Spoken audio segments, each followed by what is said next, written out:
This video offers techniques that I've learned by trial and error that have to do with making an efficient, very basic railing for those areas like this garden here, where it's just a utility path from time to time in a low priority area, and we're not doing any high-end landscaping to speak of. So the most cost-effective technique that I know of is using galvanized water pipe to form a single-side, relatively inconspicuous railing. And its pluses are long life, low maintenance, unlike wood, and also it's the fact that it's pretty inconspicuous. So the first technique, or I guess stage, is deciding on your lengths and how to set things up. And so on these first 4 sections, I've decided to bolt onto existing 4x4 posts. And you can see they have these little, they're called floor something. They're little circles with 4 bolts in them that pipe thread goes into. And then you've got, at my hardware stores, they only have 90s or 45s and couplers. So those are the things that I play with, along with T's. And it's greatly beneficial since, like me, you probably don't have a pipe threader, and if you do, it may not be very efficient. It's greatly beneficial to try and get the proper lengths of pipe for the space. And so on this job, I haven't had to cut any pipe and thus do any threading, which is great. But I have had to. You can see in a couple of areas I've needed to bend the pipe. Now that's much easier done with 3/4 inch pipe rather than 1 inch. So I made sure in the contract to schedule, to state 3/4 inch pipe. And this is my bending technique. Basically, I have a piece of 1.5 inch galvanized. I'll put something like this in, then I'll put another piece of galvanized over, and then with me putting all my weight, out about 2 to 3 feet from the pipe, and someone else standing on this large pipe if there's nothing to weight it down with, I can just bounce and bend the pipe as much as I want. And to get a more even curve, you of course just go along, because it starts bending right at this junction here. You bend it a little bit, move the pipe in, bend a little more, move it in, bend a little more, and you'll end up with a relatively even curve. And if you do it too much, you can unbend it a little bit. So that's the bending technique. Now when you go to a hardware store, you'll have a couple of different pipe to choose from. Now, this was a job I wanted to experiment with electrical conduit because it's 3 times cheaper. However, it's not as strong, and it also, my hardware store doesn't sell electrical conduit fittings in galvanized that has a slightly different thread. And so the first time that I threaded these in and put any pressure on them, when I was doing a little bending, the thread snapped right off. And so I switched back to water pipe. But that brings me to another thing, which is that buying 20-foot lengths is by far the cheapest way to go. A 10-foot length is pretty much the same price as a 20-foot length. And but one thing I did do for my verticals, where I don't need threads on both sides, for example, this post going in the ground and attaching on the top, the ground side doesn't need any threads. So I bought some 10-foot lengths and then cut them in half to make 2 5-foot lengths, and that brought the cost down by half, because it's about $23 for a 5-foot nipple, $29 for a 10-foot cut in half.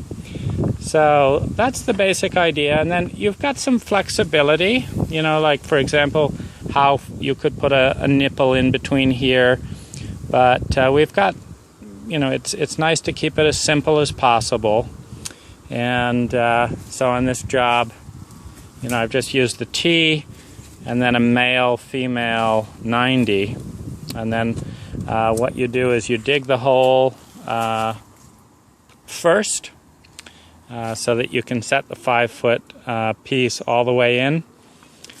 You lift it up and thread it in so it can go up, and you do that last after you've kind of got the top rail such, you know, the way that you'd like it. And then there's one other little technique. When you get the 20-foot sections, they give you these style couplers, which are a little bit less rough on the fingers than this style coupler. So I use those couplers that I remove off the ends for a join on a railing like this. And then for an end, since you want the post to be vertical, you can come off a 90 this way, and then this one you can turn whichever way you'd like to, so that your verticals can in fact be vertical. And you know, this is the longest run, which is about you know, almost 10 feet. You know, that's perfectly all right. And one other thing, like on a curve like this, it can be nice to use a smaller section of pipe for a sharp curve so that you have room to pivot without it touching the ground, and then you can have longer sections that are a little straighter.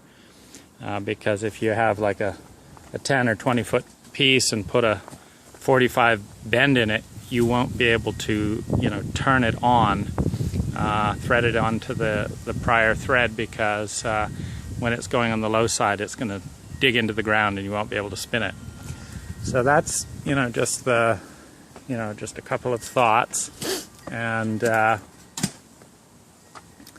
like to kind of roughly tack things together before doing the final tightening and twist.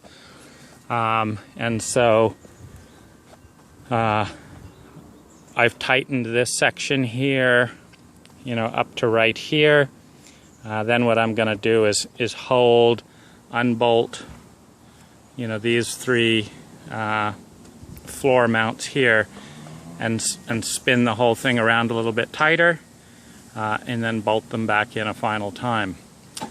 One final thing about these, they come oiled, which is of course terrible for painting, and so it's a little bit of a tedious job to use acetone and a razor blade to get all the prices and little plastic markings off these pipes, and then you know, in doing so prepare them for painting. But I really like this Rust-Oleum thing. It's a primer and a paint all in one. I like that. And I like their little applier to keep your fingers you know, free of paint. And then you can just, you know, if you've got a situation like this, just holding a piece of plywood along the fence as you're painting will stop the overspray, along with a little bit of tape. So you know, those are just some general tips and techniques that I use when I install these. And the last step of all is pouring concrete in these holes. And there's a nice little technique that I've found. I happen to be about 300 yards from a concrete plant, you know, over in that direction. And the trucks come back with tailings about a third of the time. And I've asked the dispatcher to either load them into my 5-gallon bucket so I can pick them up and recycle concrete and help the environment and save about 60 bucks on concrete for a little thing like this. And the other thing they do is they put the tailings into a big pit. And so I can go by most any time in the day with 5-gallon buckets, just slosh them into that pit, and as long as I don't need a specialty concrete, if it's just filler and binder for things like fence posts and stuff, I can just fill up 5-gallon buckets for free, help the environment, and it's even quicker than waiting in line and buying the concrete in the shop. So there's a little possibility if you happen to live near a cement yard.